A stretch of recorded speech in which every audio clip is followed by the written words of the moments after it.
The Republican position on immigration is to inflict as much cruelty as possible on people fleeing suffering and persecution.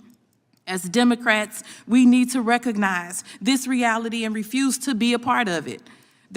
You stated there is no invasion of migrants in our community, nor are there hordes of undocumented immigrants committing crimes against citizens or causing havoc in your community. I'll say this. El Paso PD, February 25th, 2022, violent crimes on the rise in El Paso. The sergeant said we have seen a 27% increase in offenses involving weapons, stabbings, everything. Here's another one. El Paso cops arrest 2 migrants in overwhelmed border city. That's your city, sir. People selling dope, doing all sorts of stuff. Illegals, Venezuelans running around in stolen police cars. Cops are having to chase them. Here, 2 days ago, we have here in the city of Houston, the enforcement removal operations had to remove a guy that was in Houston illegally. He goes out and commits an armed robbery in the city of Houston, right? We arrest him. Thank goodness we arrested him. We find out he's got a murder warrant out of Mexico. So we've got some problems here, sir. And I would like to ask you this question. Do you believe that these illegal migrants are coming into our communities, harming the American citizens? Thank you. Your answer is yes. I appreciate that, but I would just suggest to you is that that is not a racist statement to say that we should secure the border. This chart, Mr. Daniels, can you see it from there? Can you see the uptick in the numbers here, way up here? Yes. That chart reflects the uptick in migrant deaths. That's 2020 to 2022. Almost 1,000 migrant deaths at the southwest border of the United States. We had 53 migrants die in a tractor trailer in San Antonio, cooked in the Texas heat. 57 were killed when a tractor trailer crammed with migrants rolled over the highway, crashing in Mexico's southern state of Chiapas. Ask me this, is it Christian for migrants to be treated like that and to die in tractor trailers?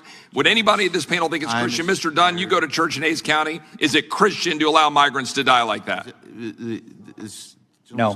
Hearing will showcase the racist tendencies of the extreme MAGA Republican wing of the party that seeks to close the border to refugees from places like Cuba and Venezuela. It almost makes me miss their usual obsession with conspiracy theories and the FBI. Many Republicans in Congress seem intent on demonizing migrant families and asylum seekers, portraying them as fentanyl traffickers and violent criminals.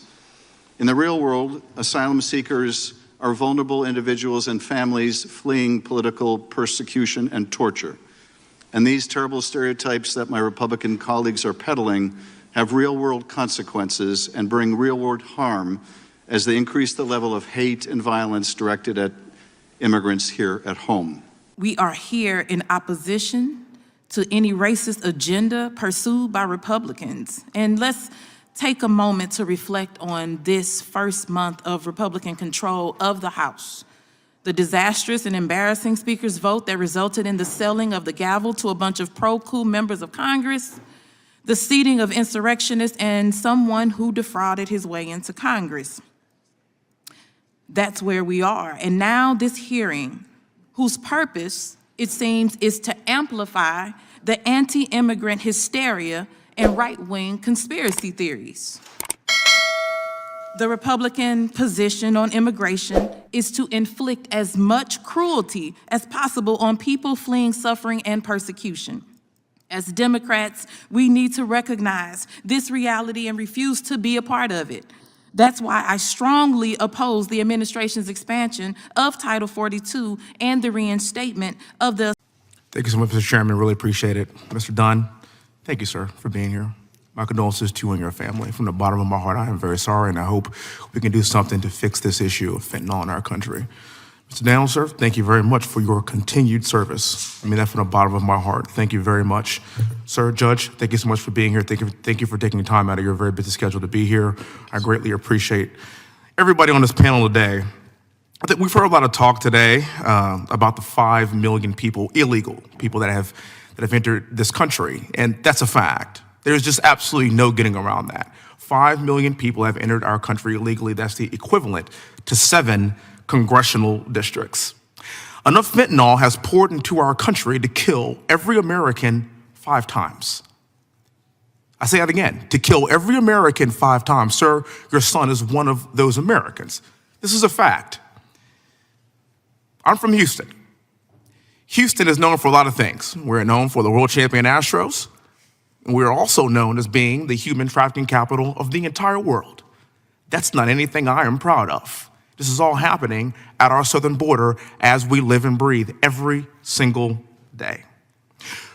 Sir, Judge, I'm not criticizing what you're saying, and I've listened to you, and I can hear your heart, and I understand where you are coming from.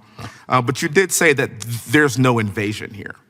And I'm somebody that likes to look at the definition of things before we actually can have this conversation. And according to Oxford, the definition of an invasion is an incursion by a large number of people or things into a place or sphere of activity. I say it again.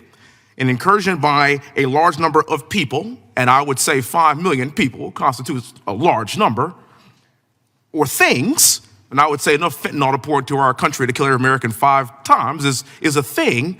I would consider that to be the direct definition of the word invasion. My colleague, Mr. Gooden, talked about race and using the word racism and racist, and I've been black for a long time, sir, so I get it. And I've been a minority in this country for a very long time. But this is actually not about race. This is actually an issue of public safety. And if I call this an invasion, sir, I'm not racist. I can assure you I'm not racist. What I can assure you is that I want to make sure that fentanyl doesn't indiscriminately kill any race, religion, color, or creed, because fentanyl doesn't care where you're from. Fentanyl doesn't care about race. Fentanyl kills indiscriminately. This gentleman right here works his tail off every single day to stop that from happening. Now, there's been a break in the dam, and that's pretty obvious, because a couple of years ago, of course, we had some problems, but it wasn't amplified to the level that we are seeing every single day. And the reason why we have to be careful with what we call and what we deem racist moving forward in the future is because we start to lose focus on what the actual problem is. This administration, the Democrat Party, unfortunately, uses race as a scapegoat for everything. And as somebody that wants to make sure that we do attack racist issues when they do occur, we can't be the boy who cried wolf and blame racism all the time. I am here to hold this administration accountable to understand that there are issues of race that need to be addressed. And sir, this ain't one of them. I applaud some of your actions in El Paso. It sounds like you're doing some great things. But I'm going to tell you, as being born and raised in Texas, living in Houston, we have a problem, and this problem has precipitated over the course of the past 2 years. That is a fact. I get working together. I get reaching across the aisle. But this morning, I can't believe that we had a 1-hour debate over whether or not we should sing the Pledge of Allegiance before we convene every day. 1 hour. That, to me, is antithetical to the point of this meeting today. I implore you all to be careful with using race because your son's no longer here. And I'm sorry. There's 100,000 sons and daughters that are no longer here because of fentanyl last year. This debate is very important and very spirited, but I implore this entire committee take a strong look at what's happened over the course of the past few years and to derive substantive solutions to this problem so that our youth can continue to have a future for this country. It ain't about race. We are all in this together. I yield back, Chairman. Thank you.